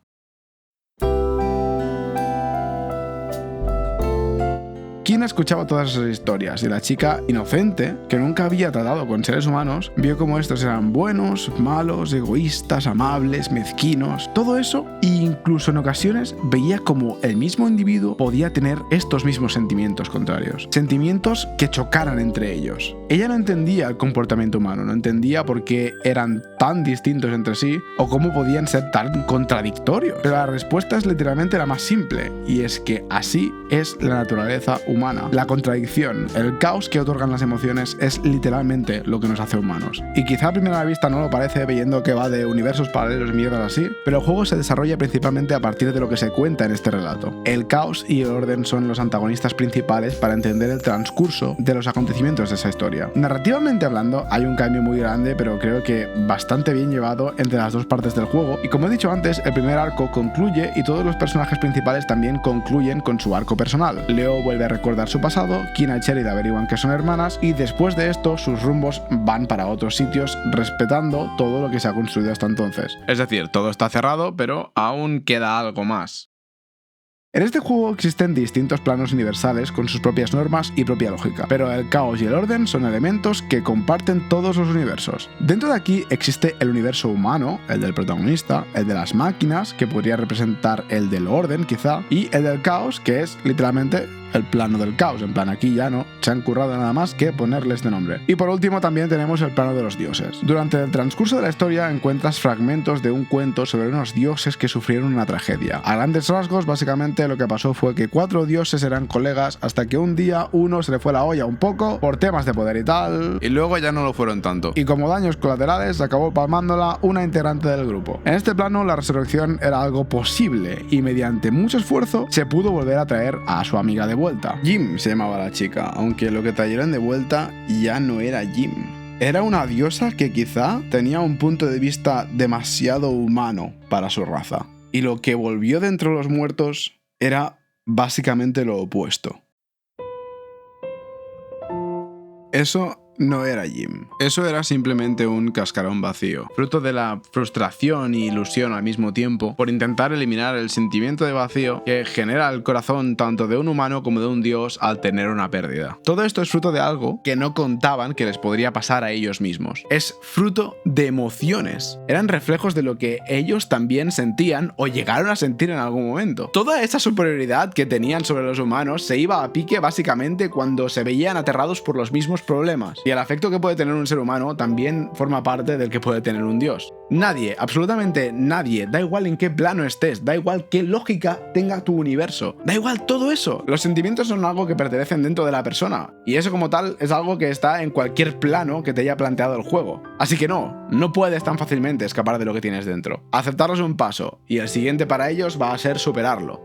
O quizá no. Los 3 dioses restantes afrontaron el problema de distintas formas. Mientras que unos superaban, otros huían y otros quisieron aferrarse al odio y a la desesperación. Se trata de un comportamiento que viene dado por una inercia. Seas dios o humano, siempre querrás apoyarte en algo para seguir adelante. Y creo que el juego te quiere dar a entender que en ese aspecto no hay diferencias. Así que solo queda andar, aunque veas o no veas el camino. El juego habla de muchas cosas que no sé si van a poder entrar en este vídeo, pero aún así voy a intentar tocar los temas principales. Así que sigamos.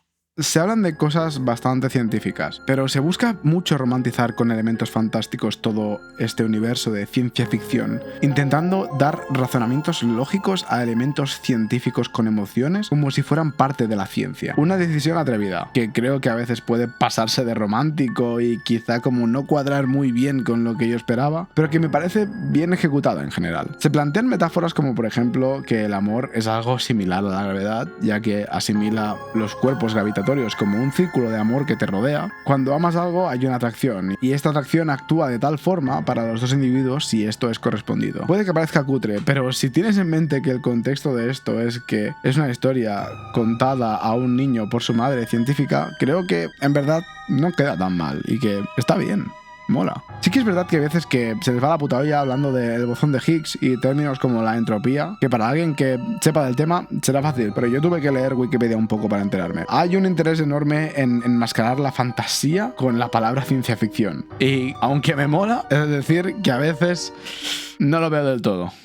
Una de las cosas más curiosas sale en momentos como los que escuchas a alguien intentando descifrar el sentimiento humano como algo científico. Salen reflexiones bastante guays que se te explican como si fueras tonto. Siempre hay una de cal y una de arena en estas cosas. A los dioses les fascina el tema del comportamiento humano. Ellos consideran que la agrupación de células para crear un individuo es el ejemplo más claro y conciso de la palabra orden. Y sus observaciones llegan a la conclusión de que estos seres tan ordenados a nivel molecular no paran de esparcir caos mediante sus emociones. Se preguntan que cómo es eso posible. Lo que me pregunto es cómo es posible que este pelo se me baje cada 2x3. Es la anomalía más grande en la que se centra el juego. El perfecto orden personificado solo hace que expulsar caos allá donde va. Y a partir de aquí te dicen que los sentimientos, que son el caos, es energía. Y muchísimas más cosas en las que no voy a entrar porque el vídeo podría ser infinito. Pero aparte de la ciencia y la fantasía, el juego se centra mucho en relacionarlo con encrucijadas morales y difíciles decisiones que tiene que buscar una persona en sí mismo.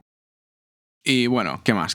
A ver, no me dejo nada. Ah, no, sí, vale. Como he dicho antes, hablaría de este tío. Se trata de un mercenario que trabaja para conquistar pueblos, pero no obstante se topa con una situación de matar o no matar. Mientras que él se aferraba a su misión, no sabía que después de naufragar en una isla más adelante, se encontraría con una aldeana que decidió en su día salvar o más bien perdonarle la vida, aunque eso significaría también arrebatarle todo lo que le queda. Este personaje va ligado a las bestias espirituales, que son básicamente bichos muertos con gran poder. Podría hacerme interesante y decirte que es una alegoría a ideas budistas sobre la reencarnación y todo eso, pero creo que más bien está haciendo referencia a cómo de beneficiosas pueden ser a veces las segundas oportunidades en las personas. Mientras que hay otros personajes, como por ejemplo Valrika, que fue testigo del asesinato en masa de su pueblo, odiando así al dios que lo hizo posible, pero con una tremenda duda interna para averiguar por qué ella sí que quedó con vida. La esperanza radia enormemente a su alrededor, y ese es el mensaje que nos quiere dar su historia. Me gusta muy a medias esta parte personalmente, por algunas cosas que me parecen demasiado clichés, como por ejemplo cuando Valrika se entera de lo que le pasó a su pueblo, y los motivos del dios eran como medio justificables para él, supongo, porque para mí la verdad es que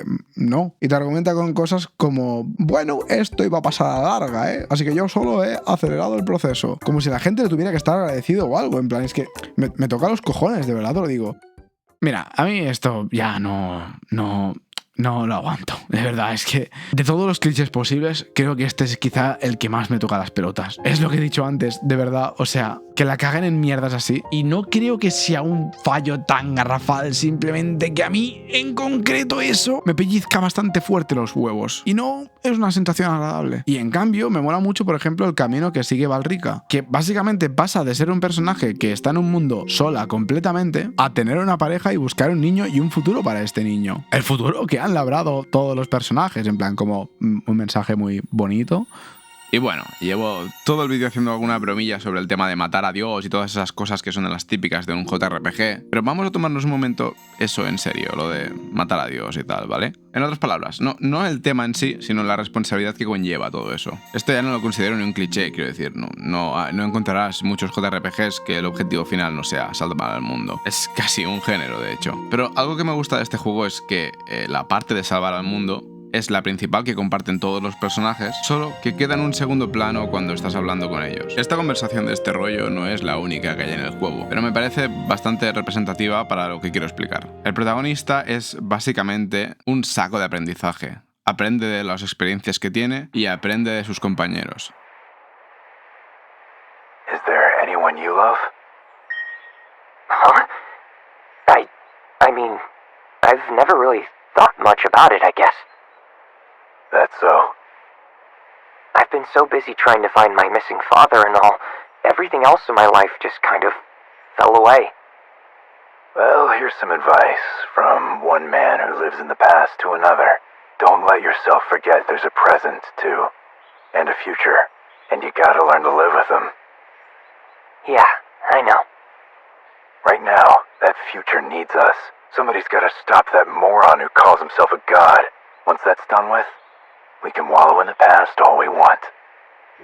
El hecho de que Leo sea el personaje conector entre todos los personajes, porque básicamente es el protagonista, es algo que a mí a nivel personal no me entusiasma tampoco, pero no puedo negar el hecho de que está bien llevado. Estas vivencias personales de cada personaje coexisten en un mundo en peligro, y lo que les une son todas estas historias que se han contado a lo largo del juego. Y me gusta mucho este diálogo porque es como si tuviera presente el hecho de que todos los personajes tienen sus vivencias, sus historias personales, y Leo está metido en ellas. Así que el hecho de que al final del diálogo te digan que primero tienes una responsabilidad que cumplir, me parece bastante esencial para dar a ver el motivo de todo este camino. Y englobando todo lo que he dicho en este apartado, que no es poco, os he dicho lo bonitos que son los paisajes. Parece que estés andando en un pesebre. Y creo que el diseño así simplillo de los personajes, rollo hecho con Unity, encaja muy bien en este tipo de mundo. Sobre todo por el hecho de que están como bastante lejos de la pantalla y parecen mini humanos andando en mini bosques. Sí que es verdad que algunas cinemáticas hacen un zoom muy intrusivo, en el que se ve bastante la poca resolución de la imagen. Son pocas veces las que te das cuenta, así que lo puedo pasar por alto. Porque realmente se crea una atmósfera magnífica con estos paisajes, pero sobre todo se crea una magia increíble con la banda sonora. No sé cómo expresarlo, pero cada una de las teclas que este señor toca en el piano son hechizos que te envían a otro mundo. Y no estoy exagerando, lo digo muy en serio. Imagínate entrar en un pueblo y escuchar esto.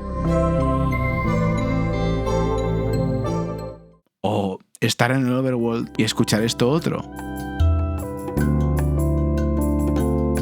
Man, it feels nice to be back. La única queja que voy a poner al respecto es que los temas de batalla se repiten mucho, porque hay como uno o dos básicamente, y vas a estar hasta los cojones de escuchar el del Dimension. Pero por todo lo demás, es que no puedo quejarme. Sé perfectamente quién está detrás de esas melodías. Se trata de la última banda sonora entera que va a componer Nobuo Uematsu. Ha dicho que sí, que está dispuesto a hacer más canciones y música, pero no se ve haciendo otra banda sonora entera. Cosa que es comprensible si ves la edad que tiene el señor. Y en verdad lo entiendo también, porque debe ser muy difícil encontrar este nivel de coherencia musical entre los distintos sitios a los que vas. Porque cuando andas por un sitio siempre vas a estar acompañado de la caricia melódica que nos ha dado este buen señor. No soy el más entendido de música del mundo, no sé más que tú seguramente. De hecho, entender la música en general es algo que estoy aprendiendo a hacer relativamente poco de manera autodidacta. Así que no soy músico ni nada por el estilo. Pero algo que sí que puedo decir al respecto sin ser nada de eso es cómo me siento yo cuando escucho algunas melodías. Cómo identifico lo que significan unos instrumentos o cómo de relajante, tensa o emocionante puede ser una situación dependiendo de qué notas suenan a su alrededor.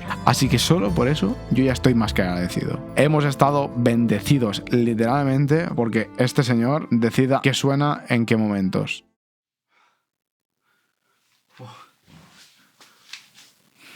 Estoy muy cansado ya de este vídeo, ¿eh? Puede que después de una hora de vídeo pienses, a este chaval le habrá gustado el juego y tal, cosa que estarías en lo cierto porque es exactamente lo que me ha pasado. Si no, no estaría una puta hora hablando. Y hago este vídeo porque creo que lo merece y ojalá a más peña le molara como a mí, pero es que sé que este es el nicho de un nicho entre comillas, así que en parte lo entiendo perfectamente. No voy a culpar a nadie porque no se interese por estos juegos. Pero bueno, no sé, ¿qué te esperas? Soy un tío que hace esto por amor al arte. Y no hago esto ni por dinero ni por éxito, simplemente porque no puedo callarme cuando me gusta mucho algo, tío. Y todo este curro realmente lo he hecho para mí. No sé ni cuándo voy a colgar esto, ni si lo voy a colgar. De momento, hoy estamos a 6 de febrero del 2025 y no tengo ni puta idea de ni por qué estoy haciendo esto. Literalmente es como que optimizo el perder tiempo. Y esto me gusta, me mola mucho, tío, el tema de ir sin prisas. No sé ni cuándo voy a subir esto, porque al fin y al cabo es un juego tan de nicho, entre comillas, que no va a pasar ni despasar de moda. Me gusta mucho. Me parece como el contenido más satisfactorio que puedo hacer, a la vez que el más agotador por la de curro que lleva esta mierda. Simplemente yo hablando de lo que me gusta, leyéndome o no leyéndome el guión, porque la verdad es que me lo paso bastante por los cojones, y hablándole a la cámara muy feliz. Así que ya sabes, si sin que nadie me pregunte he llegado a estar hablando de un tema durante más de una hora, imagínate si alguien me pregunta. No callaría ni bajo el agua, macho. Pero bueno, la gente que me quiere supongo que me querrá así, ¿no? Todo este tiempo que he pasado allí lo he pasado porque literalmente estaba adentro. He considerado esta experiencia como adictiva, satisfactoria y sobre todo inmersiva. He seguido jugando porque estaba en ese mundo, por la música, por los paisajes, por los personajes, por la historia o simplemente por esa sensación de tener un boss delante que parece un muro irrompible. Solo que ya he roto otros 10 muros irrompibles antes. Obviamente voy a poder con este. Por ejemplo, una de las cosas que más me ha gustado del juego es sobre todo en la segunda parte o el endgame. Tenía la sensación de que cuando entraba en algún lugar nuevo, quizá no debería estar ahí. Cada vez que entraba en una cueva y se me planta un boss delante, miraba para atrás con cara de haberme equivocado de sitio. Sí que es verdad que los enemigos normales no tienen nada que ver con los bosses, son mucho más fáciles y no tienen ningún desafío en ese aspecto. Pero aún así lo puedo perdonar, porque estoy suponiendo que lo hacen de tal forma para que puedas agrupar la máxima cantidad posible en el Dimension y enfrentarte con 30 o 40 seguidos. Y esto es un detalle de mierda, ¿vale? Pero algo que me mola también del tema de los turnos parados es que con los bosses se puede jugar como con una medio ambigüedad entre las fases o no fases que tiene o no tiene. Pero lo que me ha dado este juego es una sensación de que entre este turno y este otro puedo oscilar entre este boss está tirado o no debería estar aquí. Pues mirad esto, por ejemplo. La primera vez que me enfrenté a este bicho dije, hostia puta, pinta tocho. Ah, bueno, buena tarde, ¿no? ¿Qué digo? Cuando lo completé, que me gustó lo suyo porque pega de lo lindo también, después salió una versión alternativa con mucha más vida y stats para un nivel más alto. A la que llegué a tener el nivel recomendado más o menos, me enfrenté a esto y vi que usaba lo mismo pero con el efecto luz. Yo estaba tal que solo tengo que hacer lo mismo que hice antes, pero poniéndome resistencias a sagrado en vez de a oscuridad. Iluso, Hiretsu, madre mía, te falta mucho por aprender. Yo iba pegándole y de repente pues pasa lo que os he comentado. Del esto está tirado a...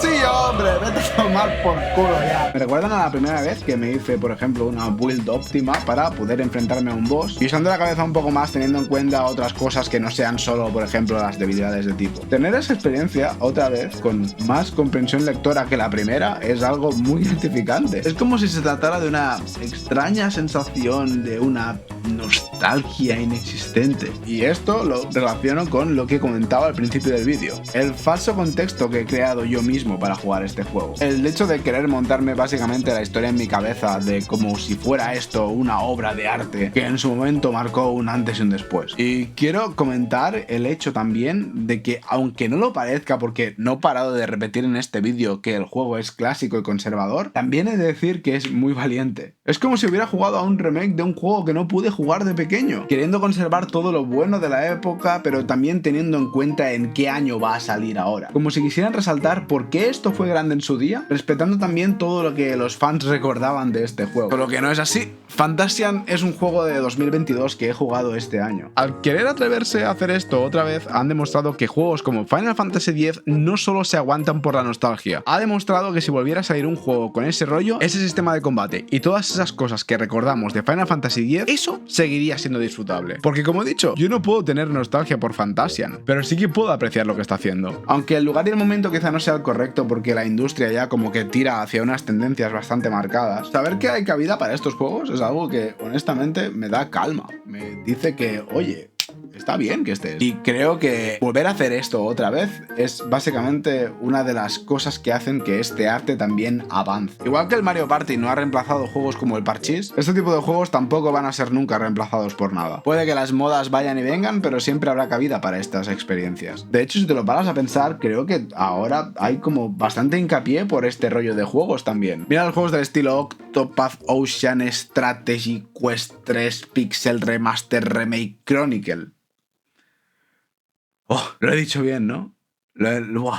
Madre mía, me ha costado enumerar eso, ¿eh? Y soy consciente también de que todo aquel que sepa que esto antes era un juego de móviles es posible que haciendo prejuicios vaya a quitárselo del punto de mira. Y me da mucha pena tener que decir que en parte esos prejuicios están justificados, ya que el port como tal es una mierda. De hecho, si te fijas, lo que he hecho principalmente en el vídeo es hablar de las cosas buenas, pero las cosas malas como que se concentran mucho en el tema de que yo haya jugado a este juego en Play 5, cuando quizá realmente es como que no debería de haberlo hecho. Pero si quitas los prejuicios, quitas el tema del port y solo te quedas con lo que hay dentro, con lo que vendría a ser el juego en sí, vas a encontrar una experiencia muy increíble si de verdad en su momento te enamoraste de los Final Fantasy como los que yo me enamoré. Pero recuerda quién está detrás de esto. Sakaguchi y Uematsu son perros viejos del género. Saben perfectamente lo que fueron en su día, cómo de referentes son en la industria y cómo les gusta lo que hacen. Puede que me equivoque, pero imagino a estos dos como si fueran dos colegas que algún día se ponen a charlar y a hablar de la vida y en algún momento comentan que quieren hacer un juego otra vez, pero sin tener las presiones de ser un AAA o el siguiente Final Fantasy. Algo que quede más oculto y que se vaya del punto de mira de la mayoría de personas. Es lo que he dicho antes, un una pachanga entre colegas para recordar viejos tiempos. Hay hasta una parte del juego que es literalmente un cuento contada por el compositor del juego. De verdad que me imagino que este hombre se lo comentó a Sakaguchi. Y este le dijo, sí, claro, tío, está guay, mételo en el juego. Y ya está, sin complicaciones, solo haciendo lo que les gustaba. Como resultado me tienes a mí con una lagrimilla porque he leído un cuento infantil y en menos de 15 minutos me he emocionado. Eso es Fantasian, y gracias a esto también veo cómo se han permitido el lujo de contar las cosas como ellos querían. Y este detalle en concreto creo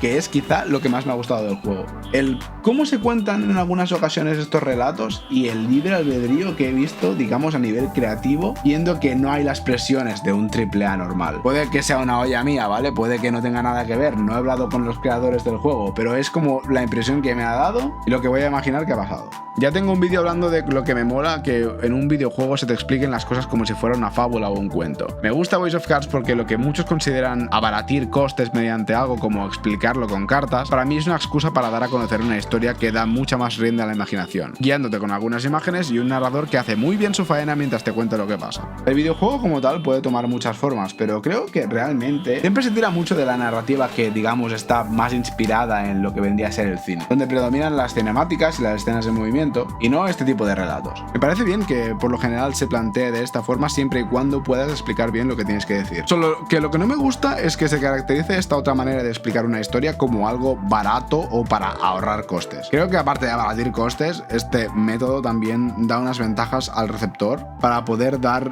en un clavo que quizá otros métodos no podían dar.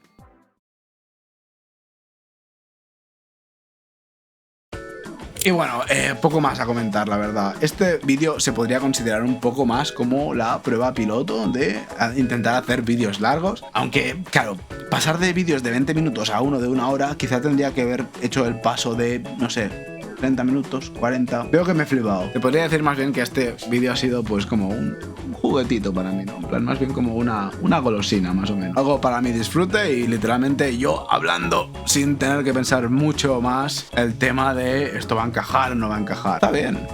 Me gusta. Y de momento, algo que puedo decir es que, por lo que he visto en YouTube, creo que a fecha de hoy, esta es la video review más larga de Fantasian que hay en YouTube. Así que nada, espero realmente que también encontréis algún día vuestro jueguito al que podáis mirar a los ojos y decirle: no eres Final Fantasy X, pero eres especial.